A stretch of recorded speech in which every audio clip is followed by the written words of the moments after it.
In the heart of the savanna, where life is measured by roars and death by silence, a lion was born. He wasn't the strongest nor the fiercest, but he was the smartest, the most steadfast and ambitious. He faced kings, saw empires collapse, and walked over their ashes like an invincible shadow. Perhaps he didn't seek the throne nor chase glory, but he engraved his name in the memory of the wild in a way no one ever had before.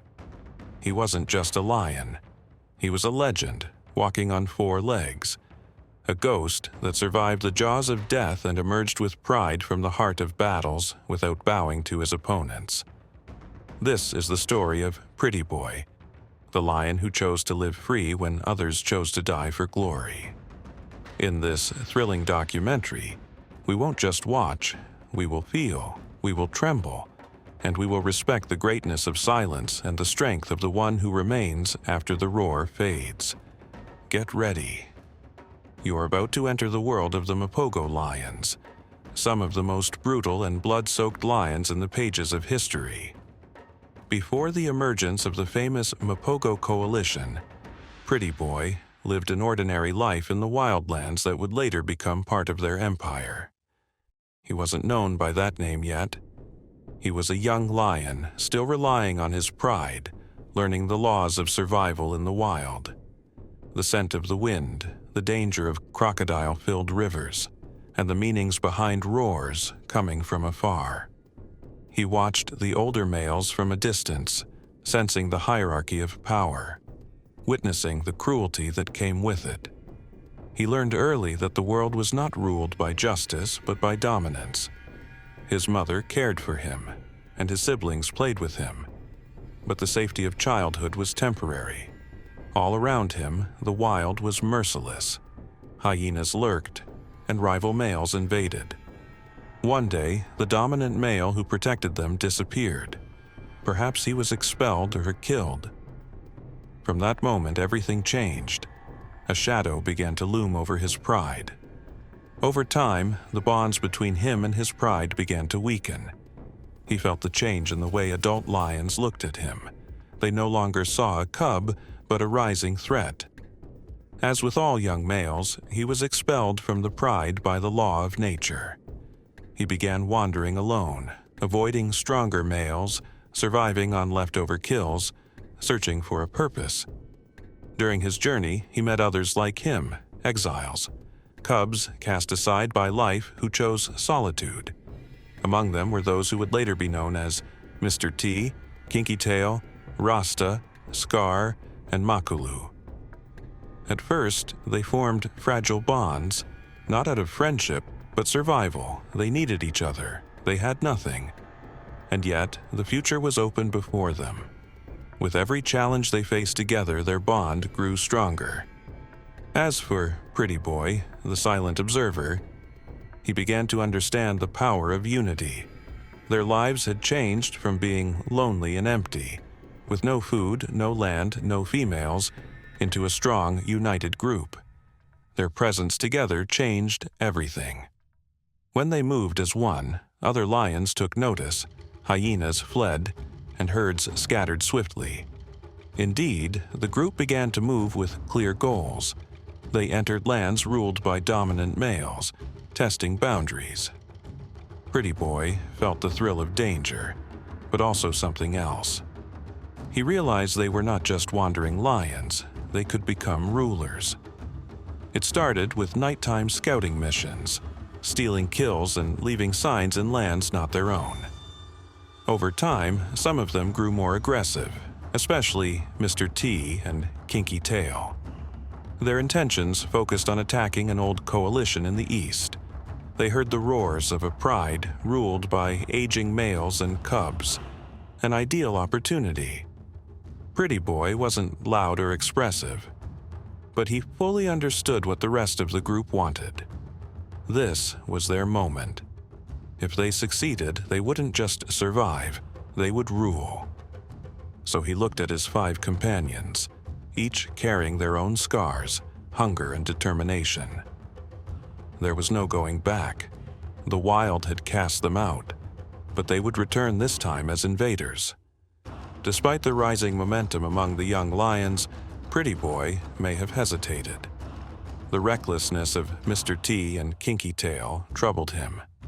Their aggression and obsession with dominance clearly revealed their brutal nature.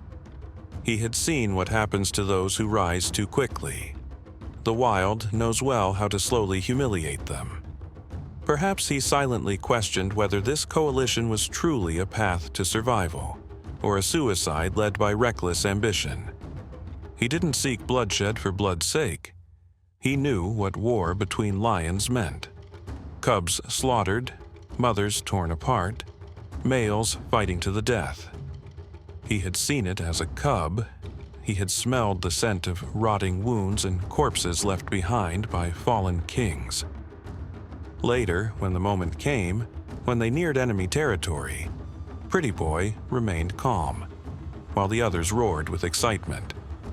Some surely noticed his silence, especially Scar, who didn't think he was ready. But Pretty Boy avoided him. Deep down, he didn't want war, but he had no choice. He knew he couldn't face the wild alone again. As for Makulu, the oldest among them, he wasn't the loudest or most violent either. His strength was in his long experience and sharp focus, reflected in the way others moved when he stepped forward. Pretty Boy watched him closely to learn. Makulu had survived horrors no one else had seen. He carried the calm of a lion who had faced death and returned stronger. One evening, before the first real confrontation, Pretty Boy found himself walking beside him. There was no fiery roar, only silence. Their steps in the dark were accompanied by the distant sounds of herds, while Makulu pressed forward with deep determination and one phrase echoing in his mind: "Either we do it together, or we don't do it at all." Those words were enough. He didn't promise them victory, nor glorify the fight. He only thought of their unity, the only weapon they had against the cruelty of the wild. Alone, each one of them was doomed. But united, as 6 strong lions, they could become something else. Something never seen in lion coalitions before. In that moment, Pretty Boy realized that the presence of Makulu gave him stability and resolve. He didn't need to roar the loudest or lead the charge. He only had to stand with his brothers when the moment came. And that moment was coming fast. And so, the 6 males entered enemy lands under the cover of darkness. The scent of the dominant males was still present, but faint, a sign of their weakening hold. The pride they targeted quickly surrendered, previously protected by kings whose strength had faded and influence had withered. At that time, their coalition had no name yet. They weren't the Mapogo. They were just 6 young males, driven by hunger and led by the goal of survival. Their first fight came quickly, roars tearing through the night as the aging males charged at dawn, trying to defend their legacy, but they were no match. One was killed instantly, the other fled. The weak cubs were crushed between the jaws of these 6 killers. The lionesses initially joined the aging males and fought fiercely, but soon surrendered. The coalition claimed the pride with ease and force. Pretty Boy fought alongside his brothers with a silent but ruthless style. He didn't indulge in chaos like Mr. T, who ripped through enemies with savage intensity. Instead, he was precise, strategic, striking where needed, retreating when necessary. When it was all over, he didn't celebrate. He stood at the edge of the plains, gazing over the land that now belonged to them. One by one, they snatched prides from their enemies. Their reputation spread like wildfire. Lions across the region whispered about the black-maned ghosts who left no cub alive, no king breathing. Pretty Boy was there in every battle, every roar, every moment the balance of power shifted. He was no longer a wanderer, no longer hesitant. He had become a conqueror, a member of the most feared coalition in modern wild history. Yet, in quiet moments, he still carried the burden of this path. what it had cost, and what it would cost. The future wasn't lit with glory. He preferred survival and caution over arrogance. As the land expanded, so did the challenges. Dominance was not peace, but the beginning of a new war, a war of patience and endurance. The Mapogo coalition controlled vast territories, commanding several prides, pushing their borders further than any group had dared before. But each day was a new test. Pretty Boy quickly learned that strength alone wasn't enough to keep the throne. Tension began to rise within the coalition. Mr. T and Kinky Tail were always pushing for more. Insatiable, relentless, more brutal and unpredictable. Rasta and Scar became more isolated. Makulu tried to keep order, but barely succeeded. In the heart of this storm, Pretty Boy stood firm.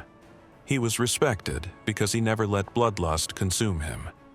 The lionesses trusted him more than the others. He was often seen lying close to cubs, alert but non-aggressive. He was the opposite of the chaos the others brought. Meanwhile, enemies were everywhere. Nomadic males trying to sneak into Mapogo lands, former kings plotting revenge, young coalitions forming in the shadows, waiting for the right moment to strike. But Mapogo's response was always brutal. They tore their enemies apart with terrifying speed. Pretty Boy was always present. He might not have started the fight, but he never missed one. His presence balanced the scales. If Mr. T was fire and death, Pretty Boy was control and command. One day, one of their toughest challenges came from 3 strong young males circling the borders of their land. They were bold, organized, a clear sign that the new generation was watching and learning. Still, the Mapogo chased them relentlessly. But the message was clear. Time was shifting, and the balance would soon tip. Inside the coalition, cracks had already begun to spread, especially when Mr. T and Kinky Tail broke off, forming their own unit and leaving the others behind. That left Pretty Boy with Makulu, Rasta, and Scar. It wasn't just a split, it was the start of a collapse, a fracture in a fortress built on resolve and blood. Yet Pretty Boy survived every hardship, from enemy attacks to internal conflict. But the real challenge had yet to come. The challenge wasn't conquest. It was holding on to what was slowly falling apart. Time passed. The group that once seemed unbreakable had now fractured. Mr. T and Kinky Tail were operating separately, while the other 4, Pretty Boy, Makulu, Rasta, and Scar, defended what was left of their territory. The unity that made them an unstoppable force had started to crumble. The world around them was changing. The weight of past battles began to wear down their spirits. Pretty Boy stayed close to Makulu. They were more balanced and less reckless than the others. Rasta grew quieter. Scar limped from an old injury that never healed. The power they had built with yesterday's brutality now felt more like a fading memory than a living force. Their movements became fewer. They were no longer seeking expansion, but protection of what little remained. Yet new threats were already creeping toward them. Young coalitions began testing their strength. Roars of unfamiliar males echoed from beyond the borders, louder and more challenging than before. The wild no longer feared the Mapogo as it once did. Though they were still seen as legends of strength, the cracks in their ranks were undeniable. Pretty Boy felt it, as if the land itself whispered the calm before the storm. It was no longer about blood, it was about legacy. And as he patrolled the edges of his kingdom, he realized that the shadows closing in were not from outside, but from time itself. They had ruled for a long time. Now their turn had come to face the brutality of stronger, tougher enemies, in a battle that would decide their fate, maybe not now, but soon. The downfall began when Kinky Tail, who had separated from the others, was ambushed by a rival coalition. Though he fought fiercely, he was alone, and they were many. His body was found torn, lifeless. Mr. T responded with fiery rage. He returned alone to avenge his brother, and succeeded in killing one of the attackers, regaining some of his pride. But it wasn't long before he too was surrounded by enemies. He fought to his last breath, roaring until his voice fell silent forever. The Mapogo were now 4. News of 2 deaths spread quickly. Many lions were emboldened to attack the remaining members, especially after the death of the coalition's most savage member, Mr. T. Soon. A new coalition emerged, called the Majingalane. 4 strong young males who followed in the Mapogo's footsteps, but with youthful hunger and modern warfare tactics.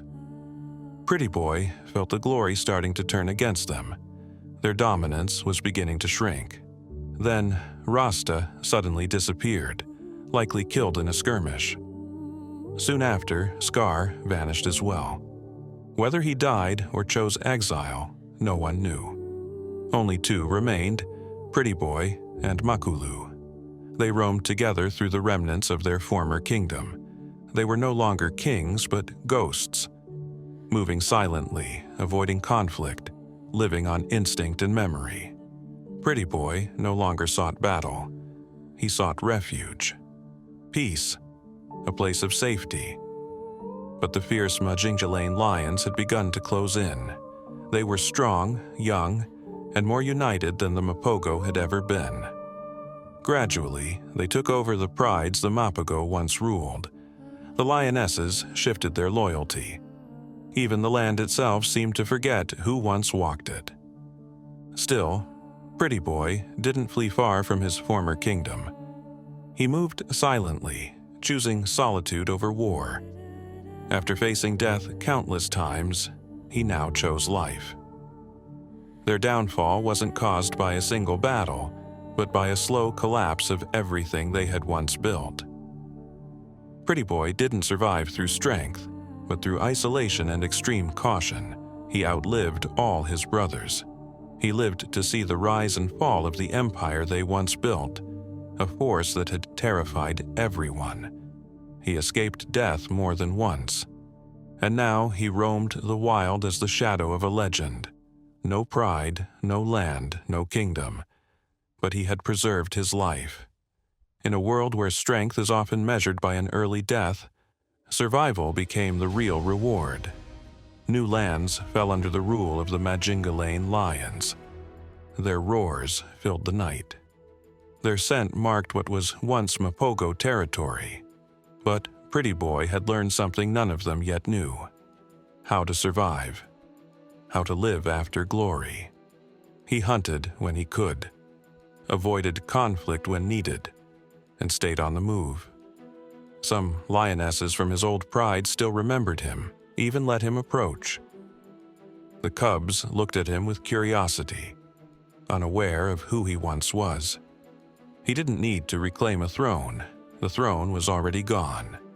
What he carried now was something different: knowledge, wisdom, and awareness. The savanna quieted around him. Seasons changed. Rain fell and evaporated. Grass withered and bloomed again. Prey herds migrated across the plains, and Pretty Boy followed from afar. He no longer chased power, he simply existed, with caution and survival instinct. From time to time, he faced younger males. Some challenged him, most ignored him. He fought only when he had to, and rarely with the fierceness of his youth. The years had changed him. His body was leaner, scarred, but in his eyes still sparkled that flame from his younger days.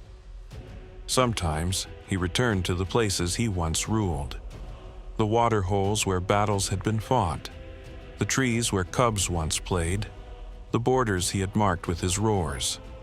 No one recognized him anymore. To them, he was just another lone male, lost.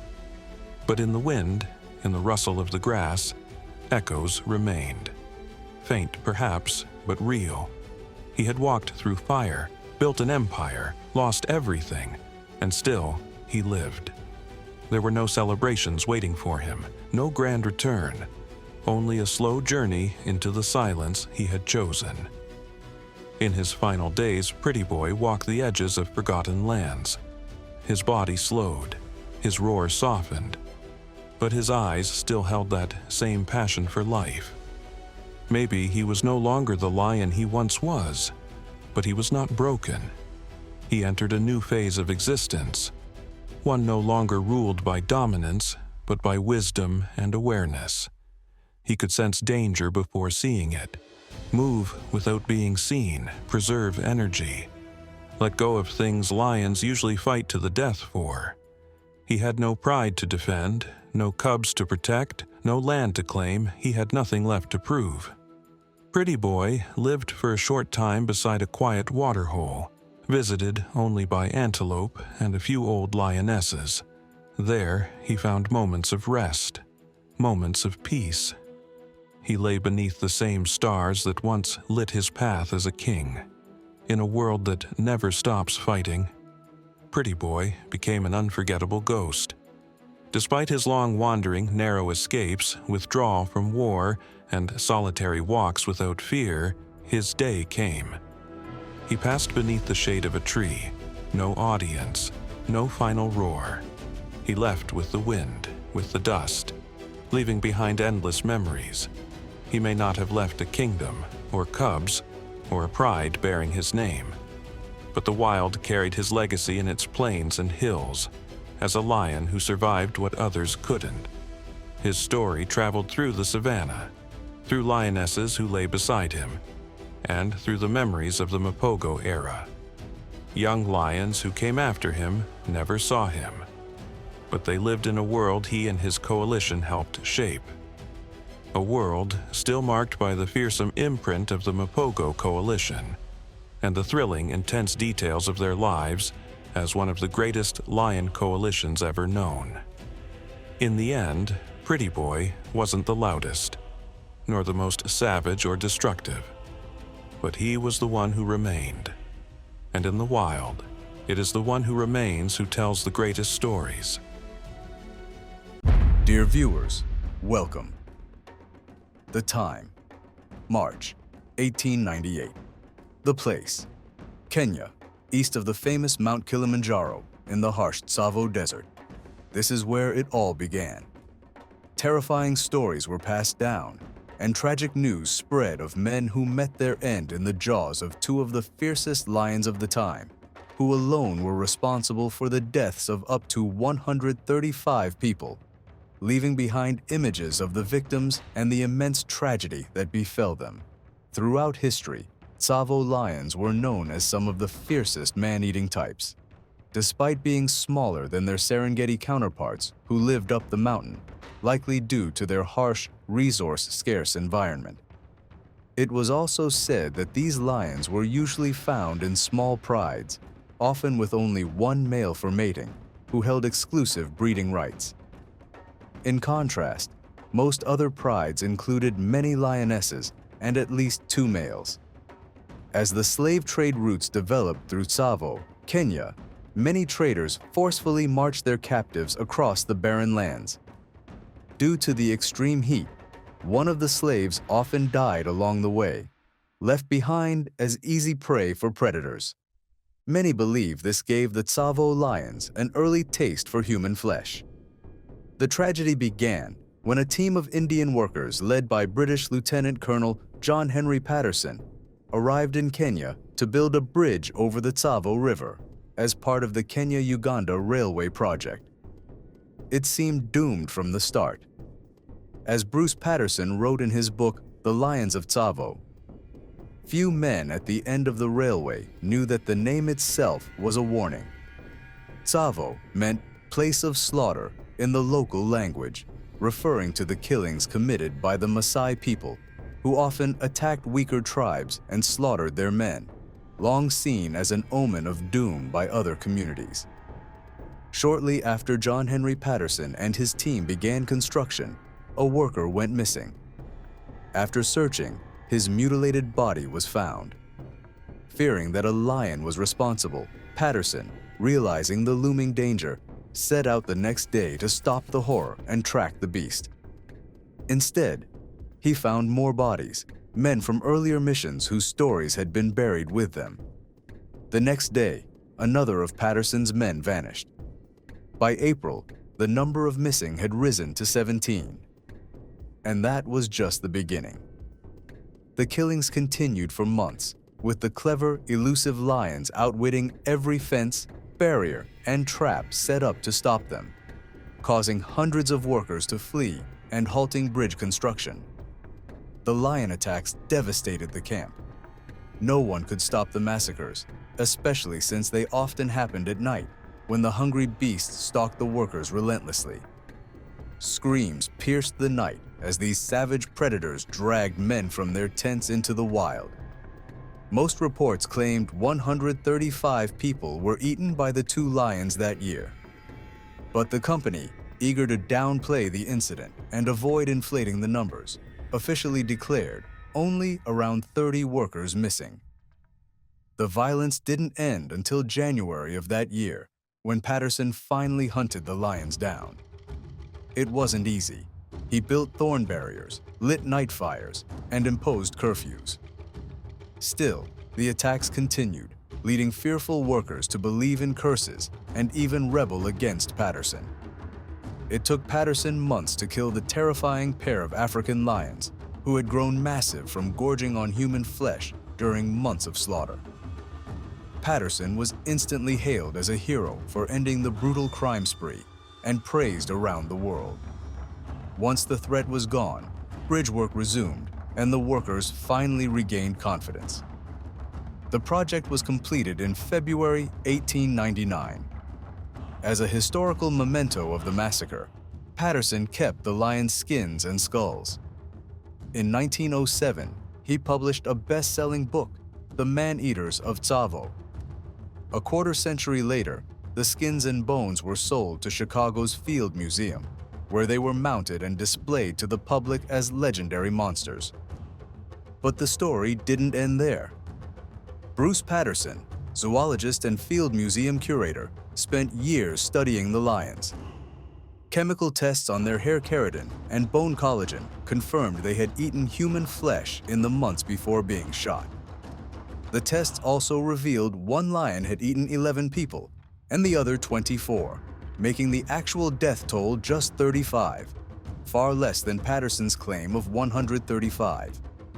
In 2009, Nathaniel J. Dominy, associate professor of anthropology at UC Santa Cruz, said, "It was a historical mystery for years, and now the contradiction has finally been addressed.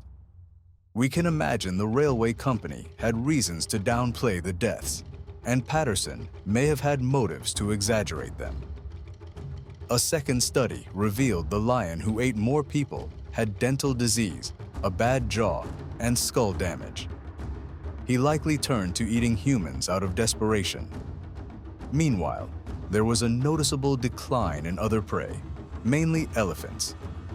So when humans entered the area, they became easy alternative meals.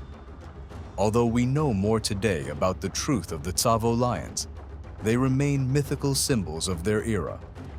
As Bruce Patterson told the Chicago Tribune in 2009, the Tsavo lions' remarkable achievement was that they halted the British Empire at the height of its power in Tsavo. The story of the Tsavo lions became legend, told as a tale of courage and survival. But more importantly, it's a reminder that nature can be cruel and unpredictable, and that no matter how advanced mankind becomes, he remains vulnerable to untamable forces. If we take a contemplative look around the world and gather enough data to survey the types of cats spread across the globe, we'll find many species, large and small, tame and deadly. But if we look to identify the most ferocious and powerful types, we'll find, in certain regions, cats known for their skill, dominance, and ferocity. In the Americas, we find cougars and jaguars. In Africa, there are lions and leopards, while in Asia, tigers and leopards dominate. But when you turn your gaze to Australia, you won't find any big cats there. For several reasons we'll explore in this exciting episode, where we'll imagine the presence of one of the most feared felines among its kind, one of the most capable predators on the planet, the lion. If we assume its presence, we'll be faced with several crucial questions about life across the isolated continent, such as, would the presence of lions destroy Australia's entire ecosystem? How would lions adapt to a new world? And what would it mean for all the native species already living there? Let's begin by learning about the land known as Australia. As mentioned, there are no big cats there. No tigers, no lions, no jaguars, no leopards, no snow leopards, no cheetahs, no cougars, not even lynxes, caracals, or ocelots. There were reports of American soldiers arriving in Australia during World War II who brought cougars and leopards as companion animals. Perhaps some of these cats were released into the wild, but if so, their numbers were clearly limited. There's no trace of them today. In fact, Australia is home to some of the most unique species in the world, thanks to its isolation from other continents. It's famously known as the land of kangaroos, wallabies, wombats, and koalas, and rightly so.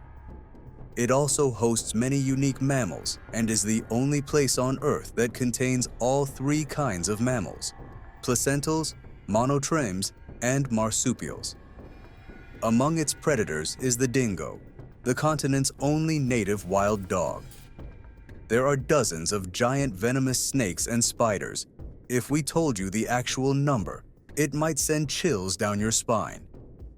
And let's not forget, Australia is full of deadly crocodiles. Both freshwater and saltwater species live here. These crocodiles dominate the northern regions of Australia, which are considered extremely dangerous. The further south you go, the less common they become due to the cooler climate.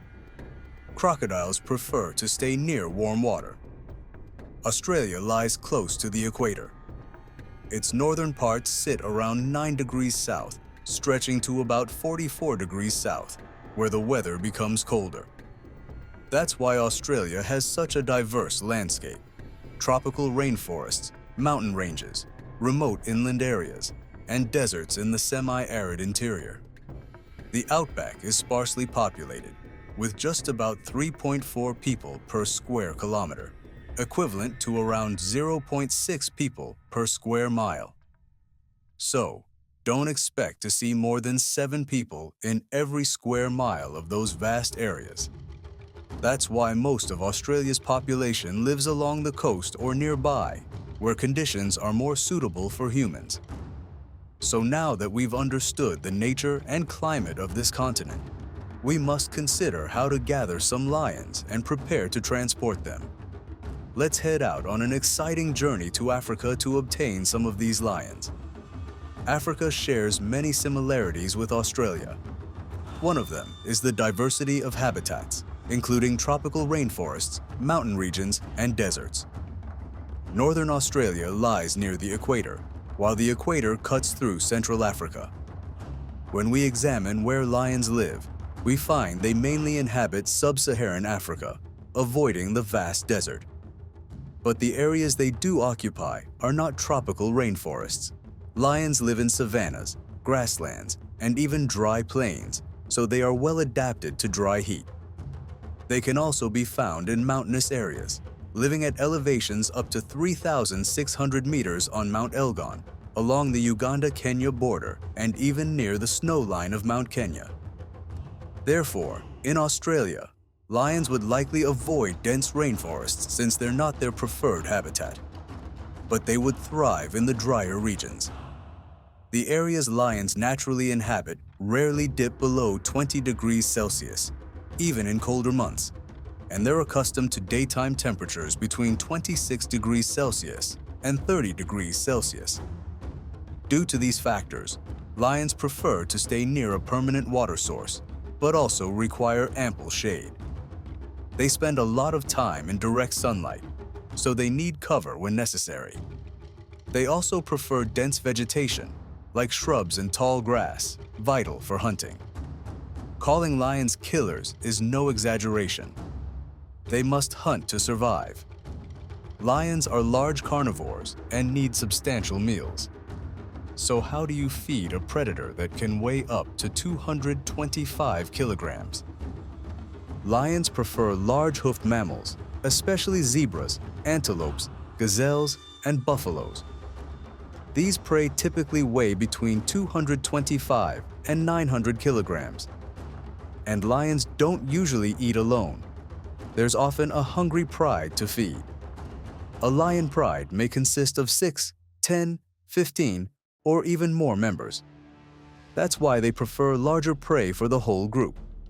However, if needed, lions can feed on smaller animals like warthogs, turtles, birds, rabbits, lizards, and mice. Usually, the females do most of the hunting, while males protect the pride and its territory. Lions must deal with rival predators trying to intrude and steal prey, such as hyenas, leopards, cheetahs, African wild dogs, and even other lions. But lions rarely struggle with these predators. They're larger and stronger than all of them. None of them can sneak up on an alert lion. And even if they manage to steal some food and flee, only a few escape the jaws of a killer lion. The only real threat to be wary of is the crocodile. Lions in Africa are very familiar with the thin-snouted West African crocodiles and the Nile crocodile. Nile crocodiles have terrifying bites, up to 2 tons of pressure per square inch. So lions have learned to approach water cautiously and leave quickly after drinking. Now that we've gathered enough information, let's assemble the lion group, say around 12 of them, and head toward Australia. We'll fly southeast across the Indian Ocean to deliver the pride safely. Upon landing, the lions begin to explore the new land. As they adapt, they discover many areas that resemble their native habitat. Tropical rainforests they'd likely avoid, mountainous zones, open plains, and vast outback regions. All these regions are strikingly similar to the African savannas and grasslands. And since these areas are sparsely populated, that's perfect for the lions, just like much of the land they once ruled in Africa. So far, things are looking very good. As the lions explore more, they'll find water sources, cover for hunting, and shade to rest. Lions are already used to being apex predators, but they knew back in Africa that they had competition from other predators eager for prey and ready to steal kills. But in Australia, after surveying their surroundings, they'll realize there are no competing big cats, no hyenas, only dingoes, which are similar to African wild dogs. With competition reduced by about 25%, things just got a lot easier. As for crocodiles dominating the waters and sometimes venturing onto land, the lions will need to tread more carefully around these reptiles. Fortunately, they're already trained to avoid them. The real problem for lions lies in the scarcity of their favorite meals. Large hoofed mammals simply don't exist in Australia. The continent has been separated from the others for so long that many placental mammals never fully developed here. For this group of lions, their best options might be wallabies, wombats, koalas, birds, and lizards. But these are far smaller than the animals lions usually eat. They may feed one lion, but not a whole pride. That means they'll need to work harder to get meals, and not everyone will share. Survival will belong to the fittest. There are some larger wild pigs, and of course, kangaroos. But kangaroos are a tricky case. Some are quite large, and they fight back. Literally, they punch. Lions may not enjoy hunting prey that resists, but they may have no choice and will eventually chase kangaroos too. Still, nothing compares to zebras or buffaloes for them. Over time, if the lion group continues adapting, thriving, and reproducing, African lions will remain larger than their Australian-born counterparts, who would shrink due to food scarcity. As for all the small marsupials, kangaroos, and wild pigs, they'll have to adapt to their new predator. They'll face a life-or-death struggle against a ruthless, ever-hungry beast. On the other hand, if the lions fail to adapt to the harsh conditions of Australia, their survival will hinge on food availability. If they struggle to find enough, they'll suffer great losses, brutal conflict, and hunger, ultimately leading to their extinction on the continent. 6 terrifying animals that can defeat the fearsome Komodo dragon. Legends take us back to tales of ancient dragons that breathe fire and death, but are they merely myths or terrifying truths? We may never know the answer, but some living beasts make those legends seem like madness. At the top of that list is the terrifying Komodo dragon. The Komodo dragon can reach a length of 3 meters and a weight of 130 kilograms. It has strong legs ending in claws that tear flesh during an attack, and its teeth resemble those of a shark, locking onto its prey. The Komodo dragon can sprint at 11 miles per hour over short distances. Its saliva contains more than 50 types of toxic bacteria, making it nearly impossible for prey to survive a bite. Even if the prey escapes, it usually dies within 24 hours from infection, and the Komodo dragon can track it down and feed by following the scent. But what if the Komodo dragon faced off against another predator? Who would win? Let's dive into a list of the most dangerous animals that could stand up to the monstrous dragon. First, Komodo dragon versus crocodile. Crocodiles top the list of the world's deadliest predators. These fearsome creatures have existed since the age of dinosaurs and are the largest aquatic reptiles in the wild. They are designed for killing, with powerful jaws full of sharp teeth that sink deep into prey. Once a crocodile clamps down, escape is impossible. Only animals strong enough to disrupt the attack or fast enough to strike first can survive a crocodile. Attacking a fully grown Nile crocodile would be suicide for the Komodo dragon. Given the crocodile's massive weight, the dragon would find it nearly impossible to escape its jaws. Death would be inevitable. Crocodiles are also largely immune to toxins, so the Komodo's venomous bite likely wouldn't do much damage. Their aggressive immune systems attack bacteria on contact, making the Komodo's toxic saliva even less effective. Second, Komodo dragon versus hippopotamus. Although hippos are herbivores by nature, they are also among the most aggressive animals and are responsible for around 500 human deaths annually in Africa. Hippos are naturally more aggressive than the more patient and opportunistic Komodo dragon. Hippos can also run faster than the Komodo on land, giving them the upper hand in pinning down and crushing the dragon under their massive weight. Even though the Komodo has flexibility and better turning ability, it likely wouldn't be enough to escape a raging hippo. Thanks to the hippo's enormous jaw, capable of opening 180 degrees and immense strength, a single bite could easily crush the Komodo dragon in half. Their bite force is estimated at 2,000 pounds. Third, Komodo dragon versus anaconda. Large anacondas and other massive reptiles are known to prey on many kinds of reptiles.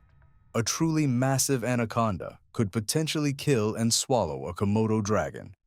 However, a large Komodo dragon might be able to kill a medium-sized anaconda.